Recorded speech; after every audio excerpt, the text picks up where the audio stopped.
gente completa 3 meses da pandemia pelo Covid-19 e o novo coronavírus.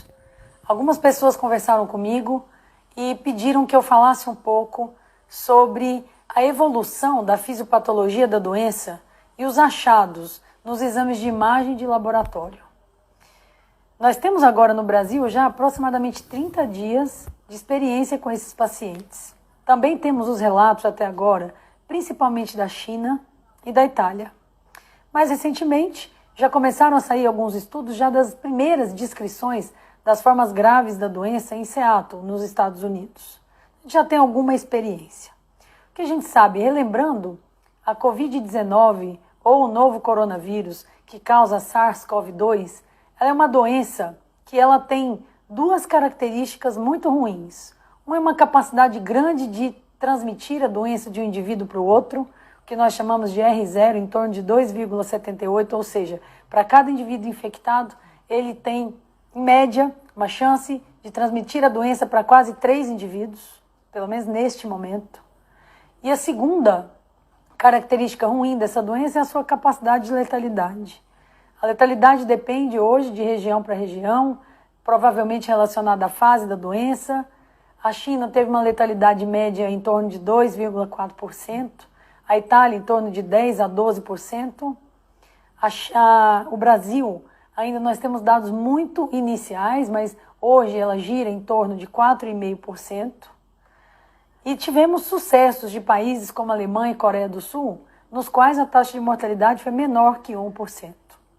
Nós sabemos que, de uma maneira geral, 80% dos pacientes, 85% dos pacientes, em média, têm uma evolução benigna da doença, com sintomas respiratórios altos, com uma queda do estado geral, mal-estar, às vezes alteração do paladar, do olfato, sintomas como coriza, como a sensação de resfriado, apesar de ser prolongado e gerar um mal-estar significante na vida das pessoas, não vai gerar risco de vida, comprometimento grave.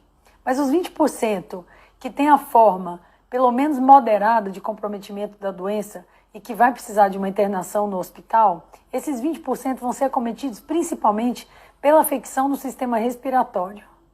Nas mais diversas formas de comprometimento respiratório, a gente vai discutir um pouco, e sendo que destes 5% vai precisar de UTI. Lembrando que a mortalidade dos pacientes internados em UTI no mundo varia entre 40% e 60% acometidos pela Covid-19. E dentre os pacientes entubados, a mortalidade pode ser tão alta quanto 80%. Então, tudo que a gente hoje fala é que nós, como um país como o Brasil, estamos no momento de tentar evitar essa forma grave da doença. Bom, de uma maneira geral, quando esse paciente se apresenta na primeira semana da doença, ele se apresenta com um estado gripal. E o que ele queixa é mal-estar, coriza, uma febrícula, muitas vezes já alteração no olfato, alteração no paladar. Ele pode ter diarreia em até 20, 25% dos casos. Ele pode ter conjuntivite, um pouco de coriza. Nessa fase, a nossa recomendação é ficar em casa. Mas se por acaso esse paciente for submetido a algum exame laboratorial, ele vai ter praticamente os exames laboratoriais normais. Os testes de laboratório de rotina, gasometria arterial será normal, a sua oxigenação será normal. No máximo, ele vai apresentar uma linfopenia leve. Nessa fase, se eu fizer uma radiografia de tórax nesse paciente, a maioria das vezes ela vai estar normal. Uma porcentagem pequena de pacientes vai começar a ter linha B no ultrassom pulmonar. E se eu fizer tomografia de tórax nessa fase, não que esteja indicado, mas um ou outro paciente é submetido à tomografia de tórax, eu vou ter alterações do tipo vidro fosco muito localizado, pequenas na tomografia. Essa é uma fase benigna da doença, que hidratação e paracetamol são terapias simples, realizadas em casa, e o paciente melhora.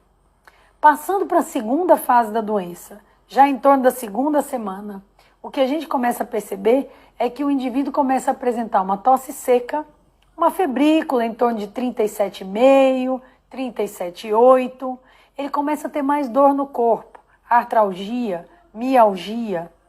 Nessa fase, em torno da segunda semana, se esse paciente é submetido a teste laboratorial, você já repara uma linfopenia que já vem se intensificando mais em prevalência e em gravidade. Já uma alteração na ferritina e na proteína C reativa, mostrando já um processo inflamatório em instalação. Esse paciente já apresenta um certo grau de hipóxia, mas ele ainda satura acima de 93%. E um exame que já começa a alterar agora, não só as provas de inflamatória, não só as provas de atividade inflamatória, é o dímero D, mostrando já um certo grau de trombogênese. Se eu faço raio-x de tórax nesse paciente ou ultrassom, eu já começo a perceber um pouco mais de espessamento pleural e de linhas B. E se esse paciente é submetido à tomografia, já nessa fase na qual ele tem tosse, já tem um certo grau de comprometimento da oxigenação, a tomografia vai mostrar o clássico vidro fosco. Essa é a fase que o paciente começa a instalar a pneumonia e os sinais e sintomas de pneumonia.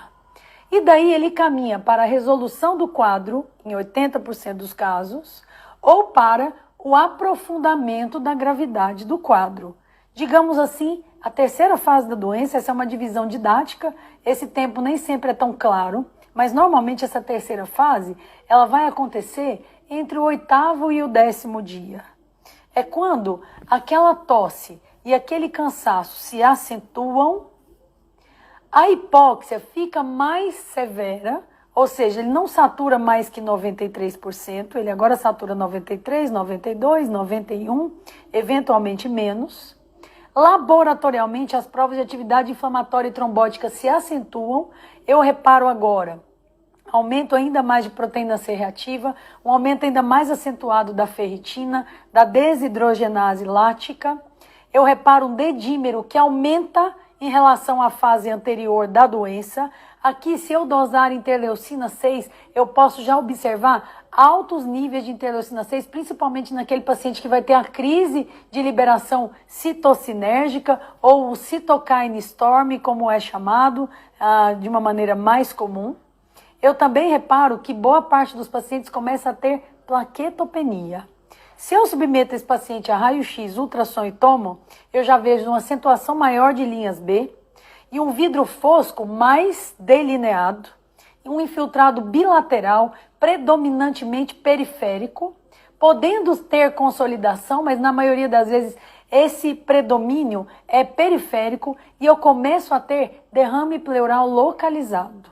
Essa já é uma fase no qual o paciente já começa a ficar crítico.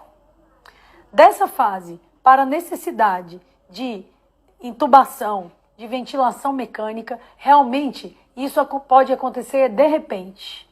É um paciente que chega, interna no hospital inflamado, já com atividade trombótica. Você muitas vezes controla esse paciente com catéter de O2 em reservatório. E em poucas horas, dias, ele se aprofunda agora e faz insuficiência respiratória com síndrome do desconforto respiratório. Ele pode apresentar choque, febre elevada acima de 38 graus. Ele pode apresentar citopenias, porque boa parte desses pacientes vai ter síndrome hemofagocítica. Você vai reparar a elevação de transaminase, leucopenia, linfopenia, plaquetopenia, elevação dramática dos níveis de ferritina, o D-dímero que se acentua e se eleva progressivamente. Você também pode perceber distúrbios de coagulação, um D-dímero aumentado, mas uma facilidade das mucosas desse paciente apresentar sangramento, muitas vezes por plaquetopenia. Essa síndrome hemofagocítica pode estar associada a hepatoesplenomegalia, linfonodomegalia sistêmica e rachos cutâneos. Você pode observar isso nessa fase. Essa é aquela fase que o paciente muitas vezes já tem comprometimento da função cardiovascular. E a gente logo vai soltar um artigo chamando a atenção do pessoal no Brasil para avaliar a função cardiovascular desse paciente. A chegada foi realizar eletrocardiograma, dosar troponina e BNP, que tem tudo a ver com inflamação, trombose, disfunção de microcirculação, e o ultrassom cardíaco, o ecocardiograma, que muitas vezes vai denotar já disfunção cardiovascular na apresentação do choque, da insuficiência respiratória e dessa manifestação inflamatória mais grave. É quando a opacidade em vidro fosco se consolida mais, eu começo a ter um dano alveolar mais difuso. Esse é o doente crítico. cuja mortalidade varia em torno de 70%, 80%, a depender do centro. Nós aprendemos um pouco a cuidar desses pacientes, é preciso ter paciência. Essa doença é longa, a evolução dela é longa. Essa mudança de fase da terceira para a quarta, didaticamente falando, ela é rápida, mas entre a primeira e a quarta, isso vai uma semana, 9, 10 dias, 11 dias. E a melhora desse paciente, até ele sair da resposta inflamatória e trombótica, pode acontecer em torno de 22, 23, 24 dias. Quando a gente pensa em tratamento, a gente tem que entender que fase da doença que o indivíduo está. Lembrando de novo que essas fases não são tão estáticas assim. Os pacientes muitas vezes têm mais inflamação, mais trombogênese, os tempos são encurtados, mas eu estou falando em relação à média, a maioria dos pacientes. Essa fase 1, de alívio sintomático, é o doente que tem sintoma de gripe, de alteração no paladar, aí é sintomático, a hidratação, paracetamol. A segunda fase é a fase que o paciente começa a ter sinais e sintomas de pneumonia. Essa é uma fase que, teoricamente, a azitromicina e a cloroquina poderiam ter uma ação. Eu não posso afirmar isso ainda, mas eu tenho um estudo que saiu ontem, randomizado e controlado, 62 pacientes, que mostrou que nessa fase de pneumonia leve, com a saturação boa, com a troca boa, é possível que a cloroquina, quando eu falo cloroquina, ou difosfato ou a hidroxicloroquina, possa impedir ou prevenir a evolução para uma fase mais tardia. É um dado inicial. Terceira fase, que é a fase mais inflamatória, já tem o vidro fosco bilateral, alterações intensas radiológicas, o paciente já tem hipóxia. Essa é a fase que hoje nós já estamos introduzindo, já de uma maneira protocolar no Brasil, pelo menos até ter novas evidências, azitromicina com difosfato de cloroquina ou hidroxicloroquina. É uma fase que a gente pode reparar muita inflamação. Essa é uma fase que às vezes o corticosteroide pode ter o seu efeito. Entretanto, até o momento o corticosteroide não é recomendado. Mas caso a caso você pode avaliar. Se o seu doente evolui com uma síndrome de desconforto respiratório grave, já tem um subestudo que já sugere que alguns pacientes respondam a doses intermediárias de metilprednisolona. Então isso é individualizado. Existem algumas teorias, porque a gente sabe da crise citocinérgica que vai acontecer entre a terceira e a quarta fase. Que se você dosar interleucina 6 e o nível da interleucina 6 estiver 3, 4, 5 vezes maior do que o valor basal, isso denota uma crise citocinérgica. E quem sabe uma droga, tipo inibidor de JAK, como tocilizumab, não possa diminuir a crise citocinérgica. Existem alguns protocolos hoje no mundo já utilizando. Em meio a tudo isso, eu tenho que fazer tratamento de suporte, da síndrome de desconforto respiratório, da vasoplegia, da estabilidade hemodinâmica. Muitas vezes vou ter que lançar mão de suporte transfusional. E o paciente entre terceira e quarta fase, tomando azitromicina, tomando cloroquina, eventualmente corticoide, sendo um candidato ou não a tocilizumab, eu posso considerar plasmaférese para esse paciente. Precisa-se de mais estudos, mas já é notório que já existem alguns relatos bastante interessantes e tem, lógico, uma doença que tem uma resposta imunológica muito intensa, que a plasmaférese possa representar uma alternativa. Então, considerando tudo isso, é uma divisão didática na cabeça do médico, quando estiver à beira do leito tratando esse doente. Lembrando que todas essas terapias que eu mencionei aqui, elas ainda precisam de comprovação científica, e a gente espera ter isso em breve. Mas, assim como nas fases do choque, de salvamento, de estabilização, de suporte e de descalonamento, a gente pode pensar nessas 4 fases dessa doença, até para nos auxiliar em relação a exames diagnósticos laboratoriais e de imagem, assim como o tratamento. Obrigada.